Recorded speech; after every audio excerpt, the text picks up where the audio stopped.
ಭ್ರಷ್ಟ ಸರ್ಕಾರಕ್ಕೆ ಸಂಘಗಳ ಮಹಾಸಂಘೂಟಕ್ಕೆ ರಾಜಕಾರಣಿಗಳಿಗೆ 13ನೇ ತಾರೀಕಿಗೆ ಕರ್ನಾಟಕ ಈಗ 13ನೇ ತಾರೀಕಿನ ಕರ್ನಾಟಕ ಬಂದ್ ಇದು ಯಾವುದೋ ಒಂದು ಜಿಲ್ಲೆಗಲ್ಲ, ಅಖಂಡ ಕರ್ನಾಟಕ ಬಂದ್ ಇದೆಯಲ್ಲ, ಇದು ಒಂದು ಕಾವೇರಿ ನೀರಿಗೆ ಒಂದೇ ಅಲ್ಲ ಸಂಬಂಧ. ಮಹದಾಯಿ, ಕಳಸಾ ಬಂಡೂರಿ, ಉತ್ತರ ಕರ್ನಾಟಕ ಅಭಿವೃದ್ಧಿ, ಹೈದರಾಬಾದ್ ಕರ್ನಾಟಕ ಅಭಿವೃದ್ಧಿ, ಬೆಳಗಾವಿ ಮಹಾನಗರ ಪಾಲಿಕೆಯಲ್ಲಿ ಬೆಳಗಾವಿ ಕರ್ನಾಟಕದ ಅವಿಭಾಜ್ಯ ಅಂಗ ಅಂತೇಳಿ ಅವರು ತೀರ್ಮಾನ ಮಾಡಬೇಕು, ನಿರ್ಣಯ ಮಾಡಬೇಕು. 8 ತಿಂಗಳು, ಇವು 4 ತಿಂಗಳಿಂದ ನಿರ್ಣಯ ಮಾಡಿಲ್ಲ. ಮತ್ತು ಇದು ಮಹಾರಾಷ್ಟ್ರ ಏಕೀಕರಣ ಸಮಿತಿ ಅವರನ್ನು ವಜಾ ಮಾಡಬೇಕು.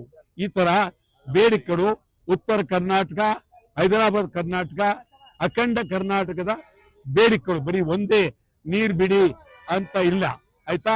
ಈಗ ನೀರು ಹೋಗಿರೋದು ಯಾವುದು? ಮಳೆ ನೀರು ಬಂತು, ಹೋಯ್ತು.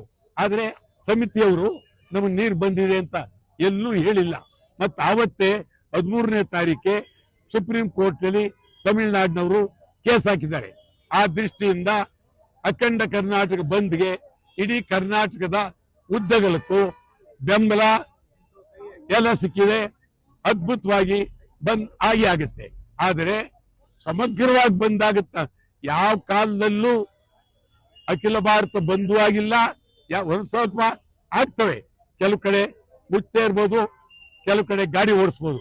ಆದರೆ ಕರ್ನಾಟಕ ಬಂದ್ನಿಂದ ಇದು ಕೇಂದ್ರ ಸರ್ಕಾರಕ್ಕೆ, ರಾಜ್ಯ ಸರ್ಕಾರಕ್ಕೆ ಇದೊಂದು ಸಂಪೂರ್ಣವಾಗಿ ಭಾರಿ ಶಕ್ತಿಯುತವಾದಂತ ಗಮನವನ್ನು ಸೆಳೆಸ್ತಕ್ಕಂಥದ್ದು ಬಂದ್. ಆದ್ರಿಂದ ಬಂದ್ ಬೇಕು ಬೇಡುವಂತ ಪ್ರಶ್ನೆ ಇಲ್ಲ, ಬಂದಾಗ್ಲೇಬೇಕು. ಈ ಬಂದು ಇದೊಂದೇ ಅಲ್ಲ, ಬಂದಲ್ಲದೆ ಇನ್ನೂ ಮಾಡತಕ್ಕಂಥ ಕೆಲಸಗಳು ಬೇಕಾದಷ್ಟಿದೆ. ಅದ್ ಮುಂದೆ ಬೇರೆ ಬೇರೆ ಹೋರಾಟಗಳನ್ನು ಮಾಡ್ತೀವಿ. ಬಂದ್ 13ನೇ ತಾರೀಕು ಹಾಗೆ ಆಗುತ್ತೆ. ಬಂದ್ಗೆ